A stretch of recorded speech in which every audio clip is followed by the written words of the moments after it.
I'm a stage actor.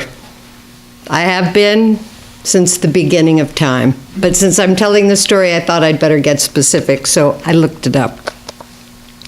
I did my first professional show in 1973 at the American Conservatory Theater in San Francisco, run by the brilliant and crazy Bill Ball. I say crazy because he was. And to show you how crazy he was, in 1967 was his first season in San Francisco. And for that season, he did 18 full productions that year.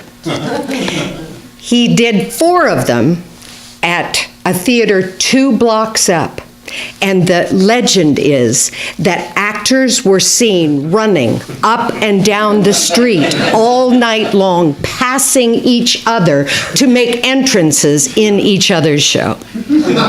It's a true story. Anyway, he was crazy. I joined the professional company in 1973, and by that time they had dropped down to 9 productions, right? Which was still incredible. And the way that they did it was that they basically divided the company in half. And so you either did 1, 3, 5, 7, 9, or you did 2, 4, 6, 8. And that's the way you went through the year. Now, you were a company, but you rarely saw each other except passing in the green room. You never got to see each other's shows, ever, because you were working at the same time they were. In 1973, I knew one thing, and that was ride or die. Ride or die. Because you never let another actor down. You never let them down. Why? Because there were no understudies. None. You had to be there. You never let anybody else cover for you, because it wasn't fair. And it was understood. I remember one year there was a stomach flu running through the company. It was really bad. It got so bad we were reinfecting each other, and so what they did, off stage right and left, they put a little table, a throw-up bucket, a box of tissue, a mirror, a pitcher of water, and a stack of little paper cups. And that was so that you could throw up, you could clean up, you could drink up, you could look at yourself, see how you looked, and then you could get up and go back on stage, because it was ride or die. You showed up. In 1973, this was the season. Taming of the Shrew, Hot Ale Baltimore, The Miser, House of Bernarda Alba, tonight at 8:30, Cherry Orchard, Broadway, Cyrano, and the revival of You Can't Take It With You. I was 2468 that year. So I was Hot Ale Baltimore, House of Bernarda Alba, Cherry Orchard, and Cyrano. Never saw the other people, never saw their shows. Okay. Bill Ball decided in 1973 to introduce an understudy program. Good, right? No, not good at all. Because Bill, as I said, who was crazy, what he decided to do was that they would have understudies, but he wasn't going to hire anyone. The company would understudy. That's not a problem. So 2, 4, 6, 8 actors would understudy 1, 3, 5, 7, 9 shows. And 1, 3, 5, 7, 9 actors would understudy 2, 4, 6, 8 shows. Never saw them. Okay, so that year I was given a role in The Miser, a role in Taming of the Shrew, and what the hell, 3 in You Can't Take It With You. It didn't matter. It didn't matter because it was ride or die, right? You'd never go on. So the way Bill Ball handled it was that you were issued, Barbara Dirickson will be, as of this date, will be understudying, and they put it in your cubbies. The way the actors handled it was that when we came in, we would get our mail, and we would pull out the mail, and we'd take the pink slips and put them right back in the cubby. Because if you don't own it, you don't have to do it. So we just, by the end of the season, it was filled with pink slips that we never touched. All right. 1973, I had had a performance of Hot L Baltimore the night before. It's now middle of the afternoon. I'm in rehearsal for House of Bernarda Alba. I'm in the rehearsal room with the great Nancy Wickwire. And we are rehearsing a scene when all of a sudden she lets go the most terrifying, blood-curdling scream I have ever heard in my life and drops to the ground. They clear the room, they call 911, the medics come, they grab her, put her on a gurney, and rush her off to the hospital. We're standing in absolute horror, shock, and terror at what has happened, and I feel a hand on my arm. I turn, it's the stage manager, and the stage manager says, "We have to get you over to the theater. You're going on tonight, and you can't take it with you as the Grand Duchess Olga Katrina." I did mention, I haven't seen it! I'm taken over to the theater.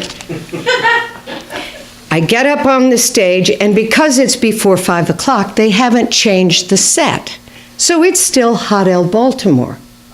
I'm going on, and you can't take it with you. I've never seen it. So this is my rehearsal. Here's your script. It's brand new. Page, I'm given the page. I've got the script. They're saying, okay, pretend this is a table. Okay, so here, put a chair here for her. Okay, this is a table, and where does she come in? Well, there's like a door. It's right around in here someplace. There's a door. People are coming in. I'm so sorry. I'm so sorry. Good luck tonight. Good luck. I'm so sorry. I go through this thing. I'm taken upstairs. I'm put in a costume I have never seen. I am put in a wig that wasn't mine, and I am now forced to do this show. The thing I love about actors, I don't know how we do it, but somehow we do it. I don't know where we go in our heads, but we go someplace magical. I don't remember the show. I don't remember how I got on. I don't remember anything about it. I went on without a book. I got through that entire thing. It was great, thank God. The bad thing was I had a student matinee the next day. It's a 1,000-seat house, and I don't know how many of you are actors, but a student matinee, those kids, they eat their own. They eat their own. I'm now terrified. 1, because they eat their own, and 2, because I've had just enough time to start to think about it. Second show. So I get to the theater, it's like 10 o'clock in the morning, 10:30 in the morning. I'm already in wig, makeup, costume, and I'm going over my words. I hear it on the monitor. The ushers are talking. 5 minutes till we open the house. I'm going over the words. I'm going over the words. I'm going over the words. Knock at the door. Come in. It's a production stage manager. How are you? I said, I'm okay. I'm okay. I'm nervous, but I'm okay. I'm okay. I'm okay. He said, good. Can I come in? I said, yeah, coming in. Now I'm looking at him in the mirror, and he's looking at me in the mirror, and I can see something that's very wrong. And I said, what's wrong? What's wrong? She's here. Nancy's here. She's all right. I don't mind. I'll get out of the way. And I'm starting to pull the pins out, and he puts his hand on my shoulder, and he says, no, Barbara, you have to go on as Reba as well.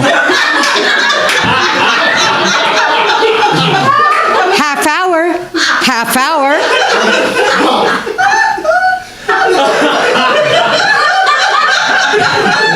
Now, what the thing that decision that they made, just to give you an idea of what's going on outside of the dressing room.